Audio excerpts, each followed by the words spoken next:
ಈ ನಡುವೆ ಮೃತ ಆದಿಲ್ ಕುಟುಂಬಸ್ಥರು ಕೂಡ ಈ ವಿಚಾರಕ್ಕೆ ಸಂಬಂಧಪಟ್ಟಂತೆ ಮಾತನಾಡಿದ್ದಾರೆ. ಏನು ಮಾತಾಡಿದ್ದಾರೆ ಅಂತ ನೋಡೋಣ.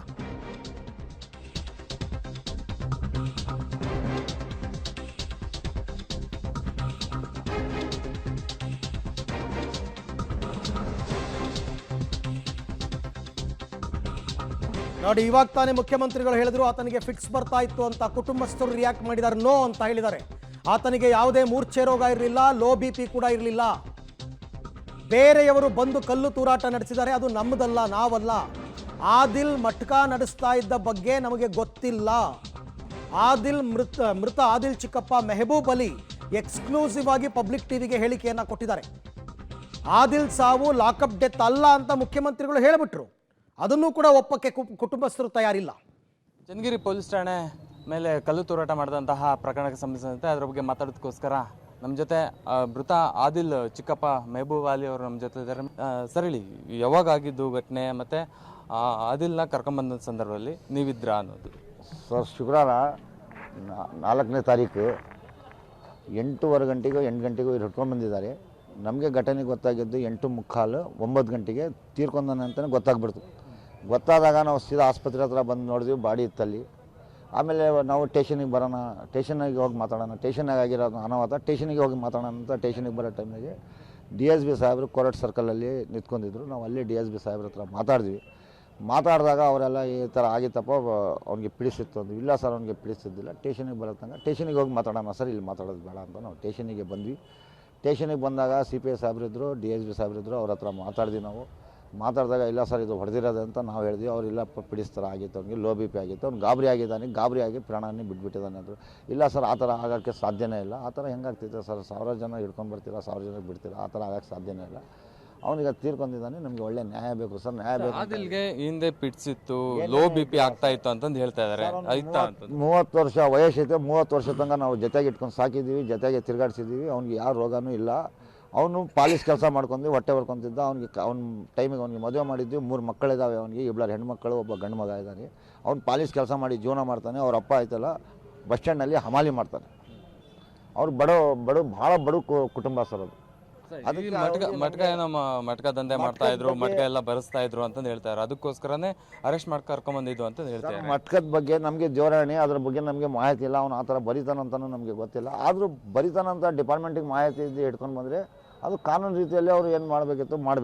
ಈಗ ಅನಾಹುತ ಆಗಿಬಿಟ್ಟಿತ್ತಲ್ಲ ಸರ್, ನಮ್ಮದು ಅನಾಹುತ ಆಗಿತ್ತಲ್ಲ, ಆ ಅನಾಹುತಕ್ಕೆ ನಮಗೆ ನ್ಯಾಯ ಬೇಕು ಅಷ್ಟೇ. ಮತ್ತು ನಮಗೆ ಡಿಪಾರ್ಟ್ಮೆಂಟ್ ಮೇಲೇನೂ ಏನೂ ಇಲ್ಲ.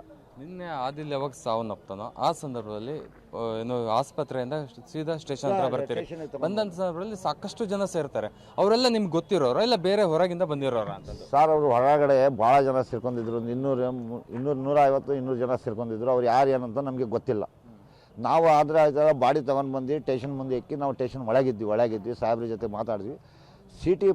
CCTV ಫುಟೇಜ್ ನೋಡೋ ಟೈಮ್ನಾಗೆ ಗಲಾಟೆ ಆಗಿತ್ತು ಸರ್. ಆದರೆ ಗಲಾಟೆ ಮಾಡಿದ್ರು, ಕಲ್ಲು ತೂರಾಟ ಮಾಡಿದ್ರು, ವಾಹನಕ್ಕೆಲ್ಲ ಜಖಮ್ ಮಾಡಿದ್ರು. ಅವ್ರು ಏನಾದ್ರು ನಿಮ್ಗೆ ಸಂಬಂಧ ಇರೋರಾ ಇಲ್ಲ ಯಾರು ಗೊತ್ತಿತ್ತಾ ನಿಮ್ಗೆ? ಯಾರಾದರೂ ಅವರು? ನಮ್ಮ ಸಂಬಂಧನೇ ಇಲ್ಲ ಸರ್. ನಾವು ಸಾಹೇಬ್ರ ಹತ್ರನೇ ಹೇಳಿದ್ವಿ, ನಮ್ಮ ಹುಡುಗರಿಗೆಲ್ಲ ಕರೆಸಿ ನಿಲ್ಲಿಸ್ತೀವಿ ಸರ್. ಅದ್ರಾಗ ಯಾರು ನಮ್ಮ ಹುಡುಗರು ಇದ್ರೆ ನೀವು ಅರೆಸ್ಟ್ ಮಾಡ್ತೀವಿ. ನಮಗೆ ಇದ್ರ ಬಗ್ಗೆ ಏನೈತೆ, ಆದಿಲ್ ಸಾವಿಂದ ಬೇರೆಯವ್ರ ಲಾಭ ತಗೊಂಡ್ರ ಅಂತಂದು? ಯಾಕಂದ್ರೆ ಸುಮ್ಮನೆ ಕಲ್ಲು ತೂರಾಟ ಮಾಡಿ ನಿಮಗೆ ಕೆಟ್ಟ ಹೆಸರು ಬರೋ ಥರ ಆಗಿದೆಯಾ ಅಂತ? ಸರ್, ಅದರ ಬಗ್ಗೆ ಯಾರು ಮಾಡಿದಾರೋ ಅಂತ ನನಗೆ ಮಾಹಿತಿ ಇಲ್ಲ. ಹೊರಗಡೆ ಜನ ಸೇರ್ಕೊಂಡಿದ್ರು, ಯಾರು ಮಾಡಿದ್ರು ಅಂತ ನಮಗೂ ಗೊತ್ತಿಲ್ಲ ಸರ್. ಈಗ ನೀವಾಗಲೇ ಒಂದು ದೂರು ಕೊಟ್ಟಿರಿ, ಅಂದರೆ ಆದಿಲ್ ಅವ್ರ ತಂದೆ ದೂರು ಕೊಟ್ಟಿದ್ದಾರೆ, ನನ್ನ ಮಗನ ಮೇಲೆ ಸಾವಿನ ಬಗ್ಗೆ ನಮ್ಗೆ ಅನುಮಾನ ಇದೆ ಅಂತಂದು.